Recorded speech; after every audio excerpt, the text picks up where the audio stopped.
রাজতন্ত্রের রাজা ও গণতন্ত্রের দলনেতা সীমাহীন ক্ষমতার অধিকার। মুখে বলে অমতর একটি ভোটে অমুক দল জিতে যাবে, কিন্তু দলের নেতা যা বলে তার বাইরে যাওয়ার ক্ষমতা একটা লোকের নেই। খালেদা বুড়ি চলতে পারে না, একটা কথাও বলতে পারলে না আমি আপনাদেরকে শুভেচ্ছা জানাচ্ছি, এইটুকু কথা বলার ক্ষমতা তার হলো না। খালি চেহারা দেখে পাগল হয়ে গেছে বিএনপি লোকেরা। আরে বাপরে, কি আসমান তো ফেরেশতা নাজিল হয়েছে, কি কি ব্যক্তি পূজা। দল দল কদি বেড়া, তোমার লজ্জা করে না? বেয়াদব দল,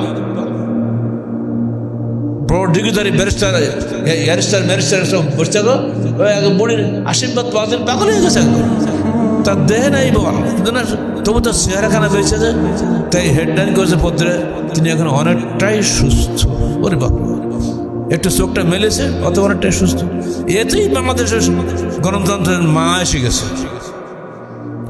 সেদিন আমাদের সাক্ষ্য পাড়া আছে, আমাদের রাজশাহী নদীর ধারে, দেখি একদল বিএনপির মিছিল হচ্ছে, মিটিং হচ্ছে, সে বলছে কান্নাকাটি করছে, আমাদের গণতন্ত্রের মা অসুস্থ, আপনারা দোয়া করবেন। বেটার বদ হুঁশ আছে তো, তোর নিজেরই মা নেই, তোর বাবার বাবার খবর নেই, ও গণতন্ত্রের মার জন্য কেন বেড়াচ্ছে। ইসলামে এইসবের ব্যক্তি পূজার করে স্থান নেই। আল্লাহর অবাধ্যতায় সৃষ্টির প্রতি কোনো আনুগত্য নাই।